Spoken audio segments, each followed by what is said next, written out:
Monsieur le Président de l'Assemblée générale, Mesdames et Messieurs les chefs d'État et de gouvernement, Monsieur le Secrétaire général des Nations unies, distingués invités, Mesdames et Messieurs, au nom du peuple gabonais, je suis heureux de prendre part aux travaux de cette Assemblée générale des Nations unies.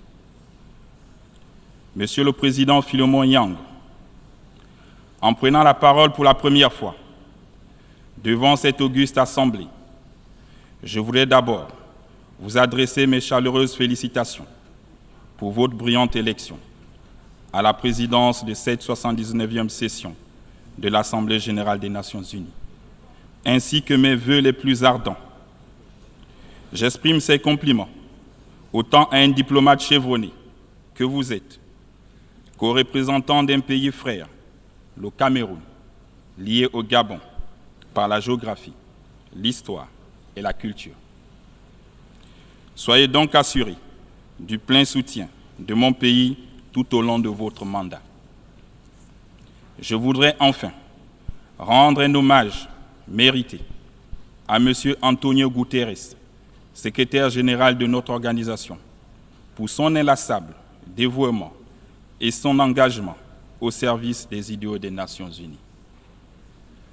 Monsieur le Président, je saisis cette occasion pour porter à votre attention que les présentes assises se tiennent au moment où mon pays, le Gabon, vient de célébrer le premier anniversaire du coup de la libération.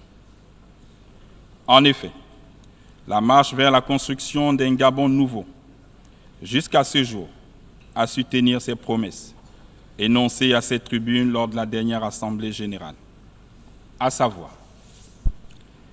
la mise en place des institutions de la transition,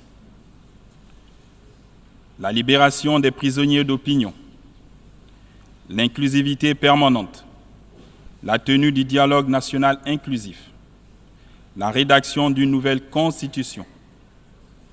La prochaine étape est l'organisation du référendum dans les prochains mois, l'adoption du code électoral et la révision du fichier électoral, conformément au chronogramme adopté lors du dialogue national inclusif. Toutes ces avancées, soutenues par le peuple gabonais, participent grandement à un retour progressif à l'ordre constitutionnel, à travers une élection libre, transparente et apaisée dans les délais les meilleurs.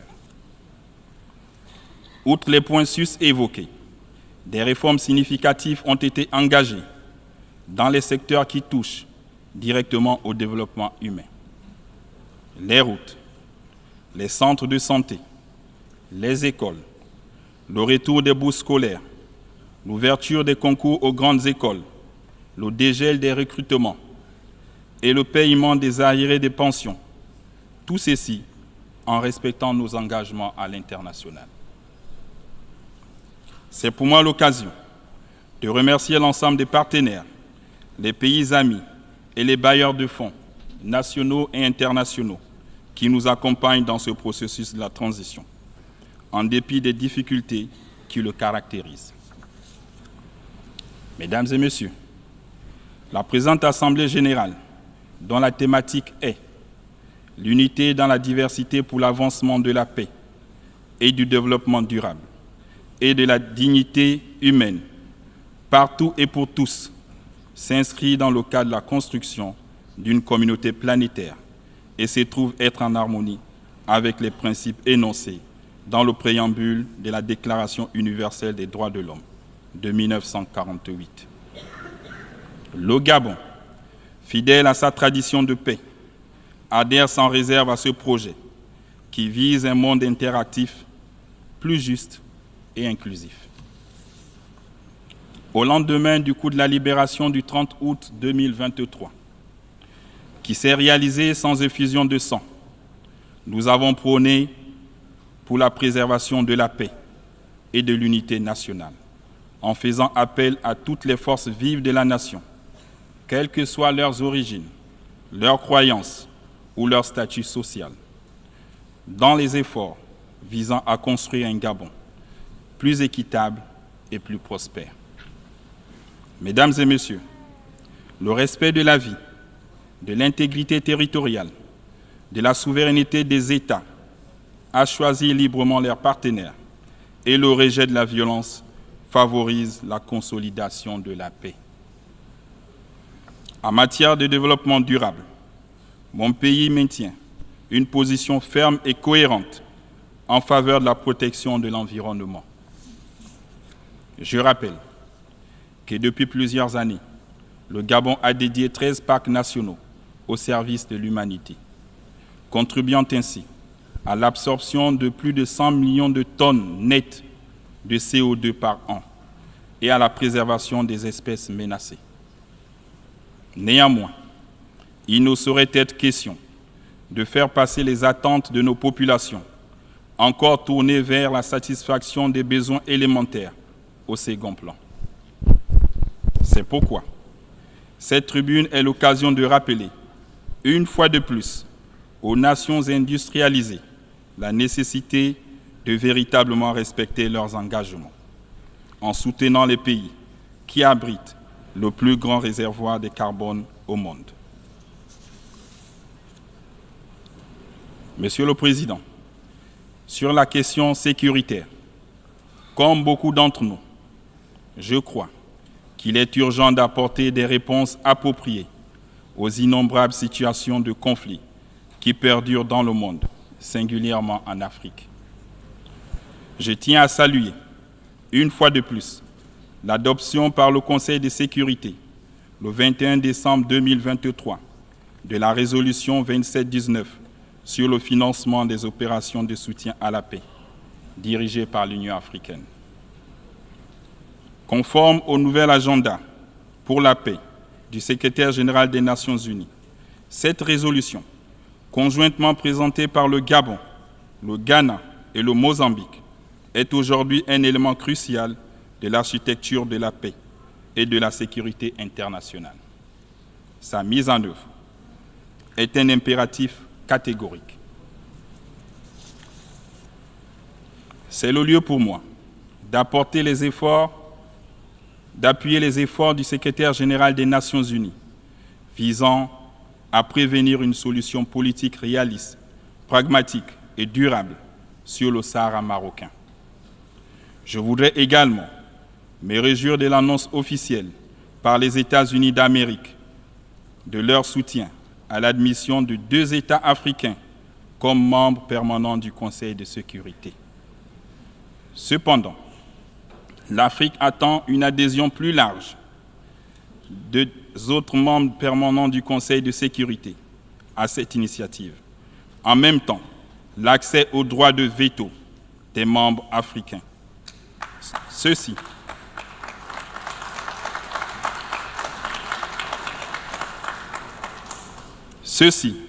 ne serait que justice pour notre continent. Au-delà du continent africain, je voudrais nous inviter à ne pas détourner les yeux de Gaza.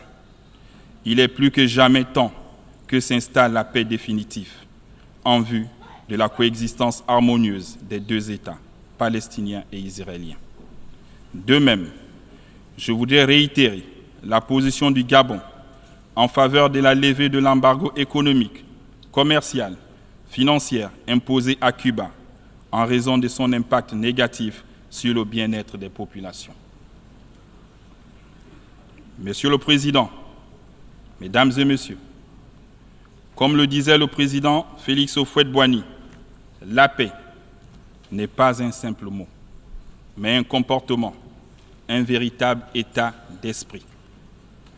Cette aspiration légitime des peuples est un idéal. Il recommande que les pays développés qui ont une expérience dans la résolution des conflits partagent avec les autres États leur savoir-faire pour un monde plus juste et plus équilibré. L'unité dans la diversité pour l'avancement de la paix, du développement durable et de la dignité humaine, partout et pour tous, est à mon sens l'aboutissement d'une véritable société de dialogue, de tolérance et de respect de l'autre. Ceci devrait nous aider à construire un monde de paix où le développement serait adopté aux besoins de tous et de tous les peuples.